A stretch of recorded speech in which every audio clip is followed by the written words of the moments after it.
Linor Attias. She is the Deputy Director of International Emergency Operations for United Hatzalah. Linor was one of the first responders to arrive in the communities in the south after Hamas attack. She tried to save as many lives as possible, but unfortunately she also witnessed the crimes and the atrocity that Hamas committed. I would like to thank Linor for joining and also for being able to describe what you have seen on October 7th. So if Linor, you can tell us a little bit more. Hi. 6:30, I'm still in my house in Jerusalem, receiving calls that there is alerts of rocket attack and another alert, another alarm, and then I just go to our dispatch center in Jerusalem, answering so many phone calls. Our volunteers are just spread all over Israel, and we have volunteers living in the kibbutz, living in Sderot, Ofakim, Netivot, and every one and each of them telling us about shooting attacks. Mm-hmm. So many areas, so many main roads even, that people, also civilians, calling us, please help us, please save us. And within seconds, we understand that it's not only rockets for, Tel Aviv and the area of Gaza, but it's also terrorists. We didn't understand how many of them, though.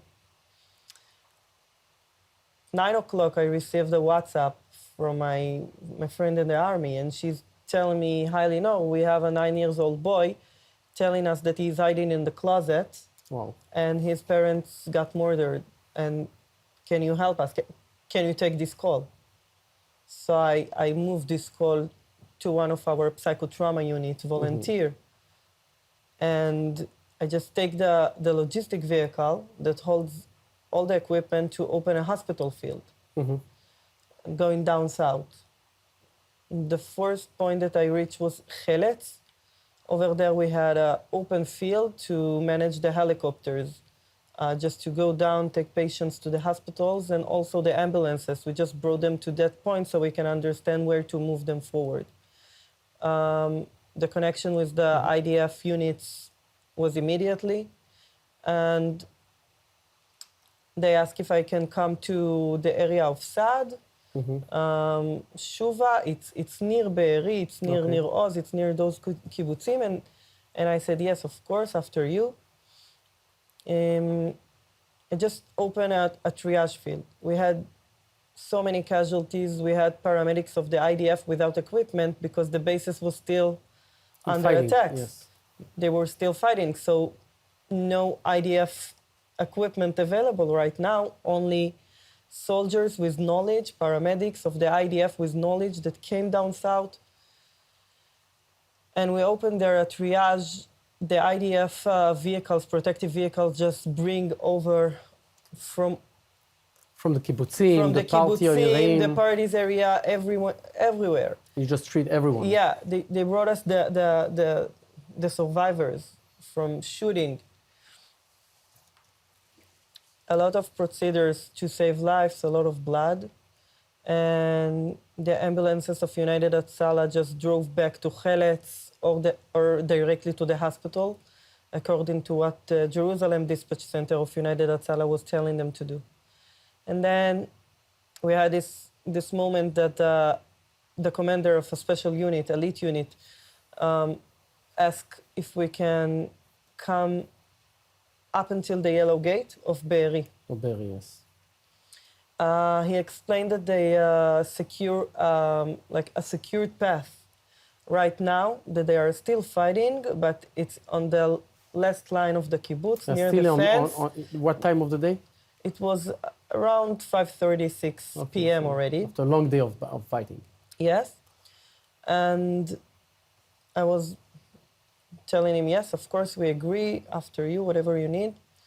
And I was jumping on the vehicle of the IDF, asking the ambulance to go after us.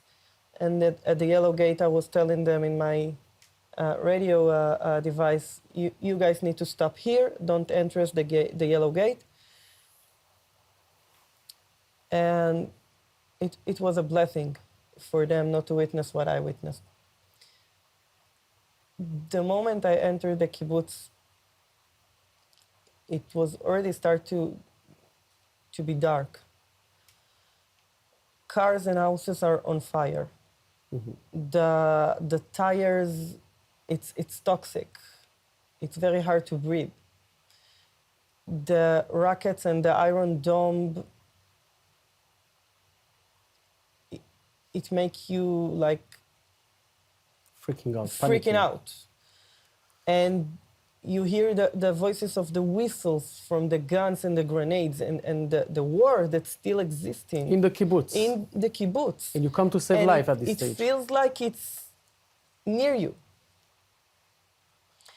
And you just try to look all over who is still alive, a signal of life. But all I could see is so many dead bodies Of civilians? of civilians, kids.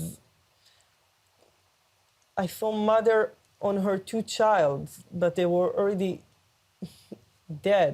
I saw it was too many bodies to count or to understand the amount of the bodies. And you're just, like an automatic soldier So what you did?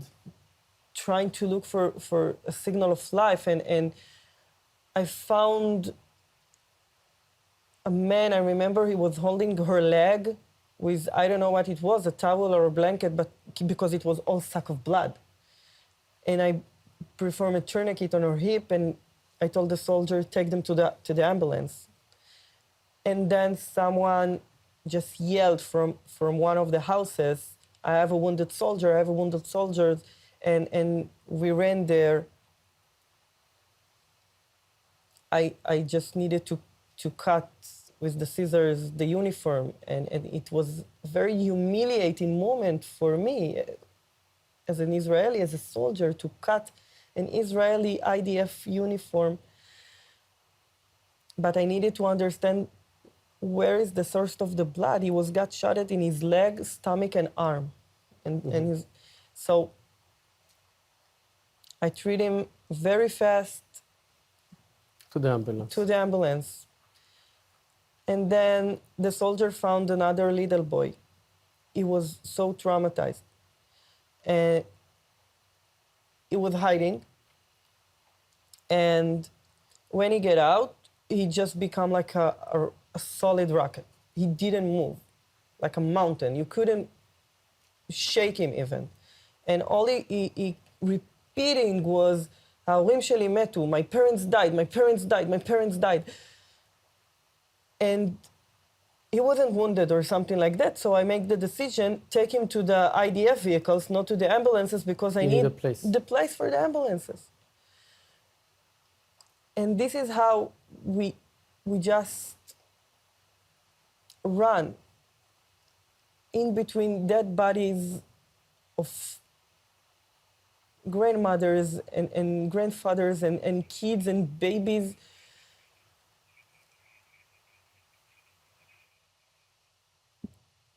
To witness a baby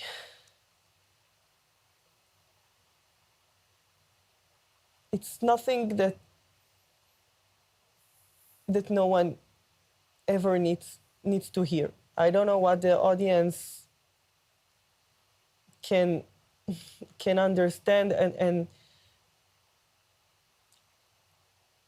it's babies without a head, because if you shot a baby in his head, nothing will left there. Smash out.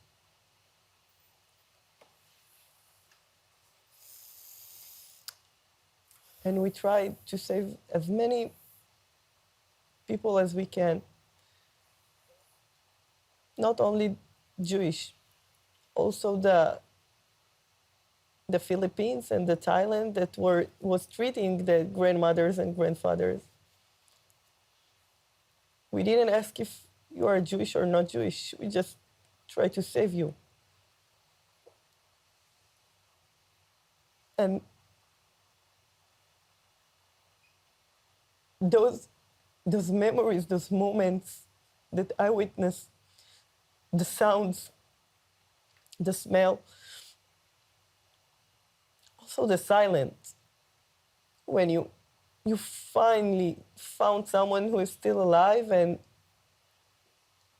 he was keeping quiet in this horrible pain.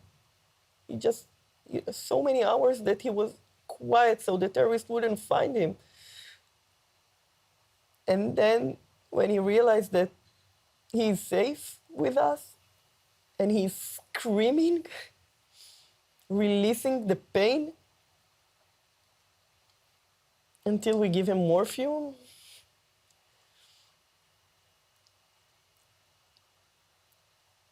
we'll never forget what happened during October 7th.